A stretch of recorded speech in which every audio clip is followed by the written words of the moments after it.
basically, okay, you do coding in pace. Okay, by standard setup is two coders per pair, but sometimes you can go beyond that. Okay, depending on the settings. Okay, depending on the configuration you try to adopt. So in my class, I'm using the two coders in a group, or we call it pair.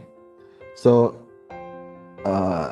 this is supposed to be done face to face, whereby two programmers are working side by side, sitting side by side.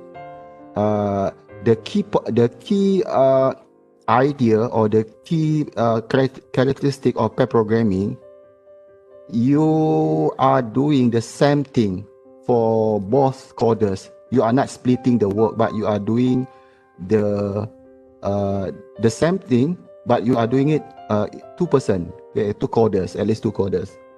So the spirit about this approach or this strategy is about to actually to. It's not about for mentoring. It's not about because this is it's not designed for learning purposes, but it's designed for software development. The idea of this is basically to come out with high quality of code, because someone because when you write code, if we are only the one that do the code, we can miss so many things. Okay, so many errors. But if you have assistant besides you, he can take a look at your code, and then he might be able to spot some errors very easily, okay, without you knowing it. So the configuration for pair programming, one member has to be the driver, and the other will be the navigator. So the driver basically the one that will be doing the coding. Okay, it will write the code, and the other one will be the navigator or the observer. But you need to switch roles between these two roles. Okay, driver, maybe for the first 15 minutes you might be the driver, your partner is the navigator, and then after 15 minutes you need to switch. But you need to maintain the way you work by working only one side, only one PC. Okay, so you can think of something like this. Okay, like car rally. So only one can handle the steering. One of the member will be the navigator. He will be assist you, like during the session. He will be try finding information from other resources and so on. Okay, yeah, this is actually the most common setup or configuration for web programming. You work side by side. Okay, so we are going to do the same, but this time you are going to do it online. So you imagine you are sitting side by side. One party will be the host. So if you look at this configuration, although they are switching the role, okay, but you can maintain only one PC, the same PC for do the coding, although you are switching role. In fact, the common configuration, you only have one in here, but you have two input devices, because your computer can accept multiple keyboards, multiple mouse. So you can use the mouse or keyboard to pinpoint easily on the screen. Okay, but it's a good idea if you have another extra screen. This extra screen doesn't mean for coding, but this might be used for showing extra information or additional something that you searching from the internet. Okay, or it's better if you have another PC here, second PC, so that you have two processor. everyone can can use both PCs, but still you need to code only one PC. You don't use the second PC for coding. Second PC can be used for searching information and so on.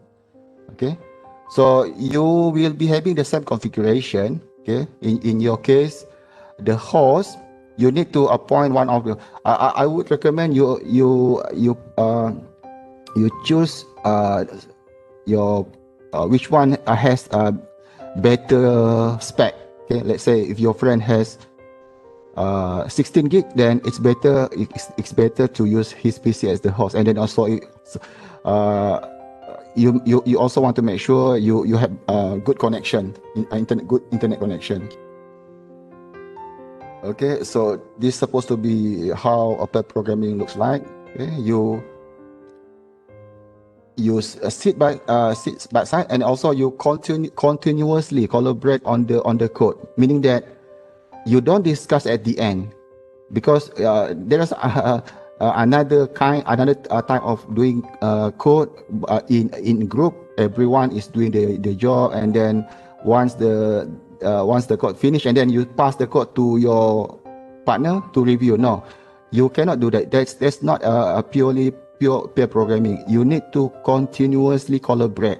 Okay, you need to continuously collaborate on doing the code. You don't discuss at the end, but throughout the session. Okay.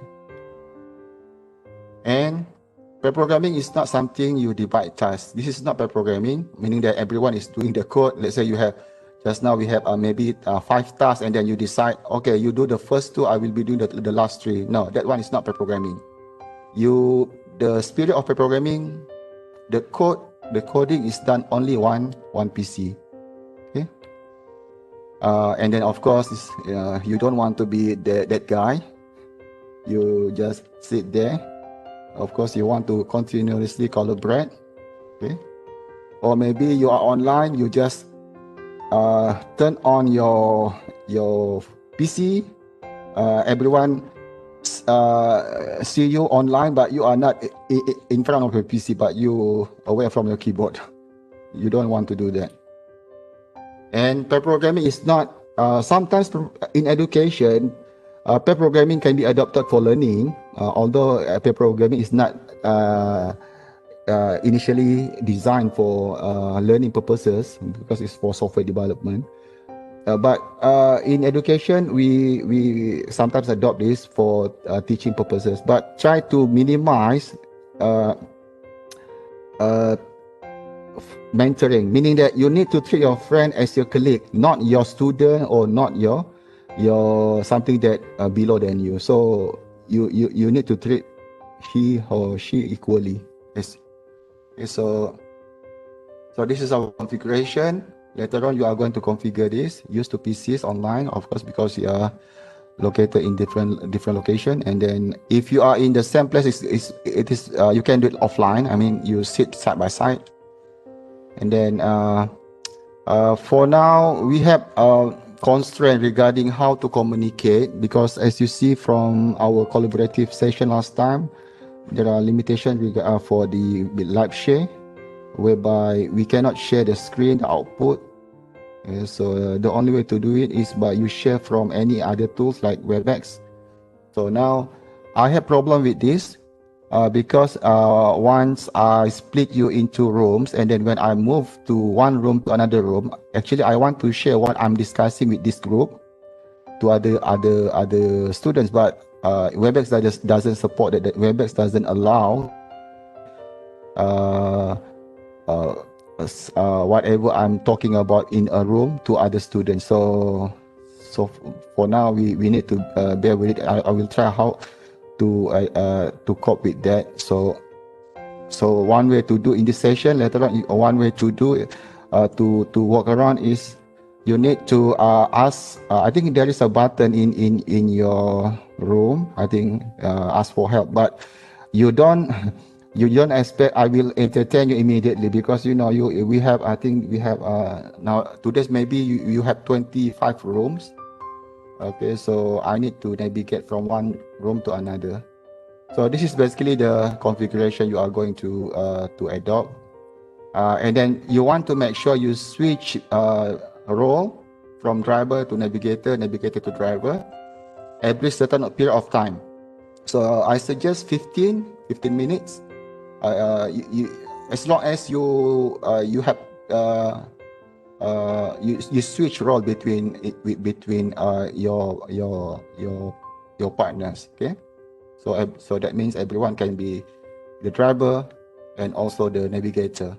Okay, so most likely our configuration will be looking something like this because you are using two PCs, okay, two CPUs. So okay.